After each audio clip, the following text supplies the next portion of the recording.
बिस्मिल्लाहिर्रहमानिर्रहीम।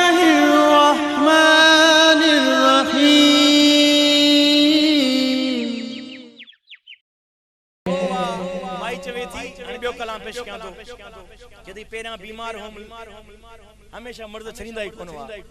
ओ या रसूल अल्लाह जने हाने कचहरी हले पई उन कुराड़ी जी काफरानी मुसलमान थी वई हाने मुझे महबूब वडे पई तके चबे अज दुख दर्द मुजा सब दूर थी विया पोते चवे पी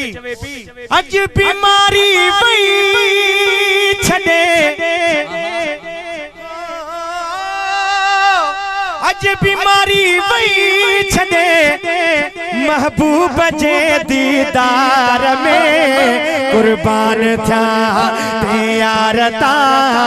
कोने को घट इकरार में कुर्बान था यार ता कोने को घट इकरार में कुर्बान था यार ता कोने को घट इकरार में हो मज बीमारी वई छडे हो मज बीमारी वई छडे महबूब जे दीदार में कुर्बान था यार ता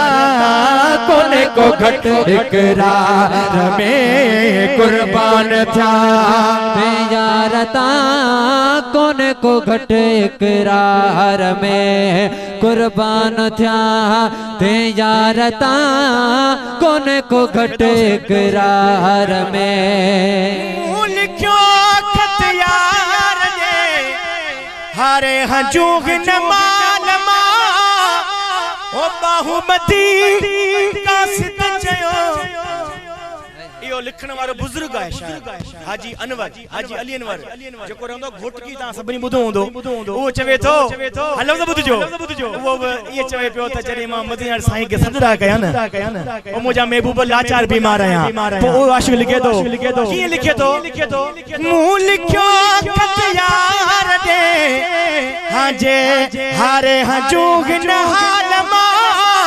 ओ बाहुमती कासिद चयो ओ अदा आशिक वथई त आज़ार में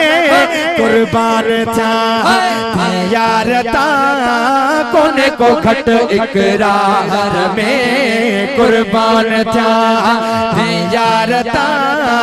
कोने को घट इकरार में हो मज बीमारी वई छडे हो मज बीमारी वई छडे महबूब जे दीदार में कुर्बान था यार ता कोने को घट इकरार में कुर्बान था यार ता कोने को घट इकरार में कुर्बान था यार ता कोने को घट इकरार में चवे तो मोय खपो महबूब जे कर जे अचन मुझे मथा तेरे कब्र में आशिक पहुंचंदो वो छा तो जवे हाय हाय सुभान अल्लाह लफ्ज थोड़ा गौर करे बुझियो मोय खपो महबूब जे कर जे अचन मुझे मथा ओ यकदम उठी सजदो कया यकदम उठी सजदो कया यकदम उठी सजदो कया तोड़े गुजाम मज़ार में कुर्बान था यार ता नए को घट इकरार में कुर्बान था यार ता नए को घट इकरार में हो मज बीमारी वई छडे हो मज बीमारी वई छडे महबूब जे दीदार में कुर्बान था यार ता कोने को घट इकरार में कुर्बान था यार ता कोने को घट इकरार में आखिरी बला हैदर जे शान में सुन ली शान